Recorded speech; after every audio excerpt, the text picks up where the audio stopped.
Olá pessoal, professora Débora aqui. Hoje a gente vai falar sobre as curvas de nível, entender um pouquinho do conceito, para que nos próximos vídeos a gente possa se aprofundar na aplicação. Então, basicamente, curvas de nível são linhas imaginárias que unem pontos de mesma cota ou de mesma altitude. Por que eu frisei cota ou altitude? Porque são coisas distintas. Primeiramente, a gente tem que saber que as curvas de nível, na topografia, elas são tratadas na parte de altimetria. Então, a gente está falando de distâncias verticais. Então, a gente pode assimilar, a altimetria com a altitude. Pode facilitar aí, essa correlação. Então, quando a gente está falando de cota, eu estou dizendo que o meu referencial, o meu nível 0, é um ponto qualquer no meu terreno. Eu fui lá e estipulei que aquilo ali seria o meu nível 0. Quando eu estou falando de altitude, esse meu referencial, esse meu nível 0, é o nível médio dos mares.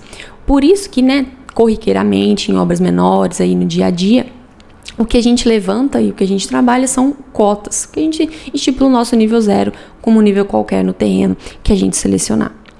Aqui ao lado a gente tem uma figura, então a gente pode visualizar um pouco o que seriam essas curvas de nível, Então, ao longo de toda essa linha aqui mais externa, a gente pode ver que tem o número 98, quer dizer que ao longo de toda essa linha eu vou ter pontos de cota 98, assim como nessa intermediária ao longo de toda ela, pontos de cota 99 e ao longo aqui da interna, pontos de cota 100.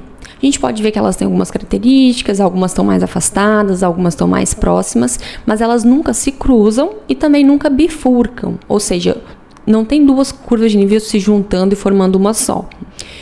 E também não tem nenhuma se cruzando. Por quê? Porque a gente está falando de pontos de mesma cota. Então, não tem como eu ter um ponto com duas cotas diferentes. Então, aí basta a gente fazer essa relação simples. Quando eu tenho curvas de nível mais afastadas umas das outras, eu tenho que ser capaz de visualizar que eu vou ter um terreno mais suave. Então, eu tenho que ser capaz de olhar para essa curva de nível aqui e conseguir fazer a leitura. Então, quando eu tenho curvas de nível mais próximas, eu tenho um terreno mais inclinado, eu tenho uma maior declividade. Quando eu tenho curvas mais afastadas, eu tenho aí um terreno mais plano. Certo? Então, eu estou falando aí do afastamento dessas curvas, mas a gente tem que lembrar que curvas de níveis elas são equidistantes. O que eu quero fazer com isso? Então, a gente consegue ver que o intervalo entre elas é sempre de 1 em 1 nesse caso. A essa distância entre as cotas, a gente dá o nome de equidistância. A gente tem que se atentar, tem que ter um cuidado para não confundir. Então, aqui na equidistância, a gente está falando das cotas, então são distâncias verticais. Eu tenho a cota 98, depois tenho a cota 99, depois vou ter a cota 100. Quando eu estou falando dessa distância aqui entre as curvas, eu estou falando da distância horizontal, tá? Então, aqui é a distância horizontal.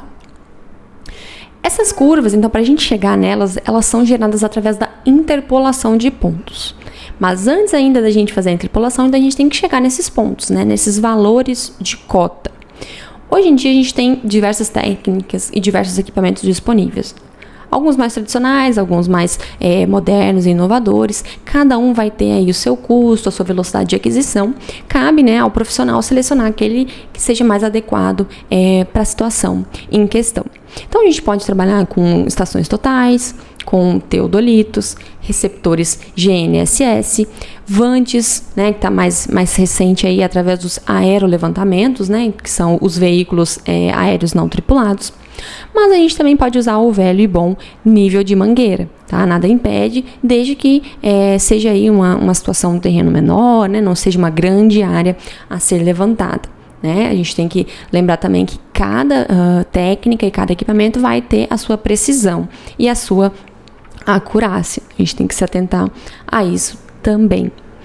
Então, nos próximos vídeos, a gente vai entender um pouquinho mais da aplicabilidade mesmo. Como selecionar esse meu ponto inicial, porque vai ser minha referência 0, como fazer a leitura do meu terreno. Então, basicamente, a gente tem um terreno a ser levantado, a gente precisa definir pontos, onde a gente vai definir essas cotas, para que depois a gente possa interpolar esses pontos e gerar as nossas curvas de nível, ou seja, unir esses pontos de mesma cota, para que a gente possa fazer uma leitura do nosso terreno, assim a gente vai poder implantar a nossa edificação de maneira mais adequada, a gente vai aproveitar a própria declividade do terreno, se a gente vai fazer algum trabalho de terraplanagem, vamos definir então necessidades de corte, de aterro, quem sabe aí uma possível instalação de um dispositivo de drenagem. Tá? Então, tudo isso a gente só consegue fazer, a gente só consegue determinar através da representação do nosso relevo, da nossa superfície topográfica, através das curvas de nível.